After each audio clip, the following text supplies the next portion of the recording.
În cadrul acestui proiect am fost implicată ca și formator pentru că sunt unul dintre acei oameni care au crezut în ideea de mediere sanitară, alături de o mână de studenți la vremea respectivă, Daniel Rădulescu, George Rădulescu, Marius Cabă, Mariana Dincă și mulți alții.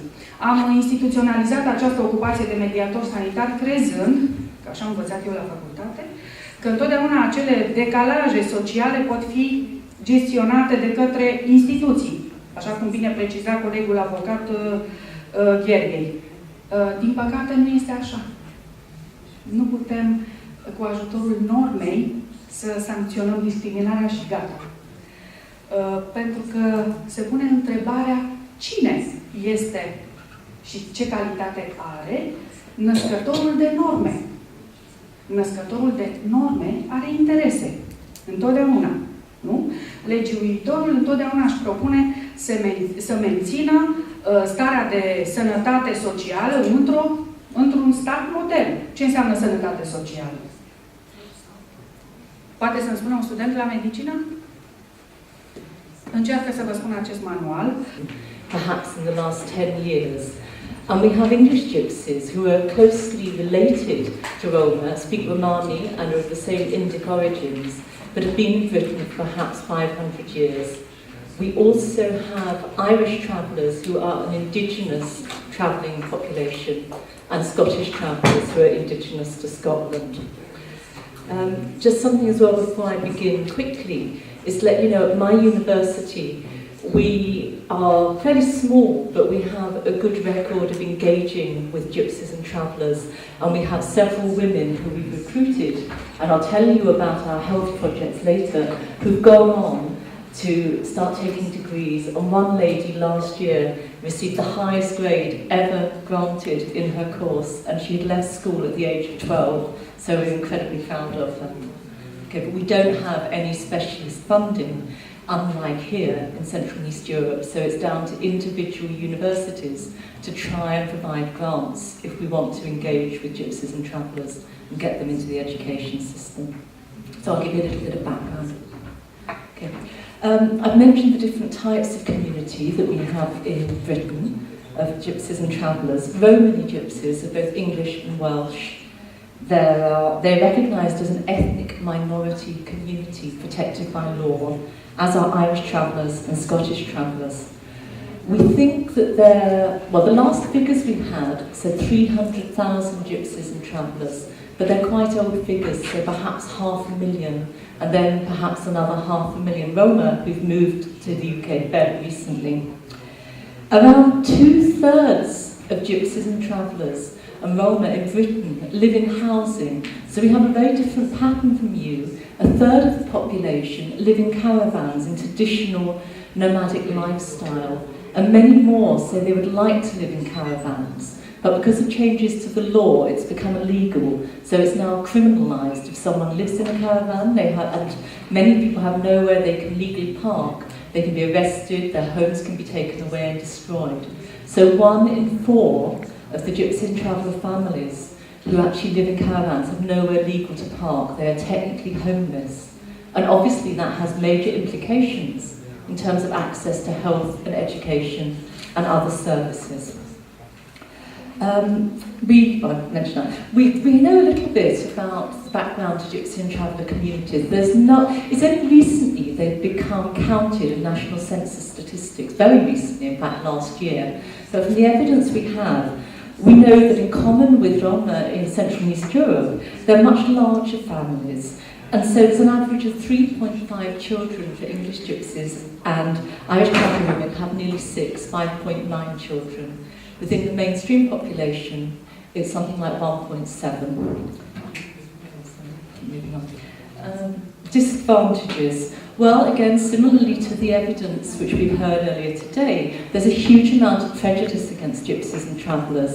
In 2001, one of the most recent surveys, 35% of people said they were actually interested in health promotion and public health. I started a health project about 10 years ago, which was working with gypsies and travellers to identify their own health needs. And I think that's what I would emphasise is the starting point is always to work with the community themselves. It's not for me to go in and say what I think the problems are. It was interesting, when we first went in, the community told us, and I was working with a gypsy woman, we don't have any problems, you know, it's not. And actually we had to keep going back. Week after week we went back until actually we became friends with the people that we were working with. I'm just going to speak very briefly on community engagement. I mean, I think it's different over here. There is a bigger, demographically, there is a bigger population of Roma. In the UK, it's 1 in 200 people, so it's much smaller. What we did, we started talking about healthy eating, and we worked with the gypsy community to put together a recipe book. It was a very safe way to get started. We collected recipes that had been handed down for generations. And then we worked with an illustrator who sat down with the women and basically drew pictures. So it was accessible for people with low levels of literacy, and it was something they produced, and they actually cooked for the local mayor, and it was launched on local radio. And there was a real sense of ownership around the book. And significantly, what really came out was when we cooked together and we sat down and ate together. When we sat down and shared a meal, people told us about the real things that were going on in their lives. So that was around mental health problems, domestic abuse, all sorts of, you know, chronic, multiple issues. And that's when the work really started. So I think community engagement is really important. At the time, there was no statistics on gypsies and travellers, so we were being told by the health services that they can access our services. We're really happy to see them. We worked with people, we went out, we did outreach, what we call assertive outreach. We went and found the communities, and then what we did was evidence to the local authorities, well actually, your nurses have only seen 4 gypsies and travellers this year. And actually we've gone out and we've seen 127. So again, really important to kind of access the communities. As an organisation, I work for a national organisation, and our work has really got 3 strands, which is campaigning at policy level, casework, and the other one, capacity building.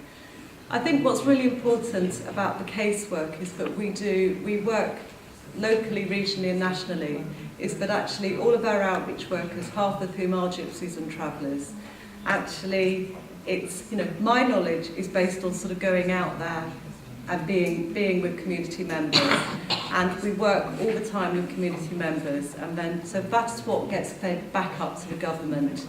And a lot of my work now is around campaigning, and actually we've made some real inroads in the last 10 years.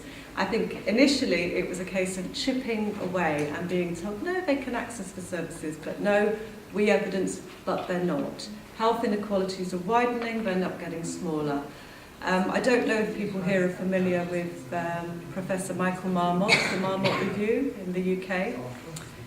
It's basically, he's a very eminent man in the UK. He looked at health inequalities nationally, and what he found that was, despite lots of money being pumped into services by the UK government, the gap was getting wider. The reason for that, we were actually, our organisation, or I, was quite critical of Sir Michael, which he has taken on board, was that if you think of a ladder of health inequalities,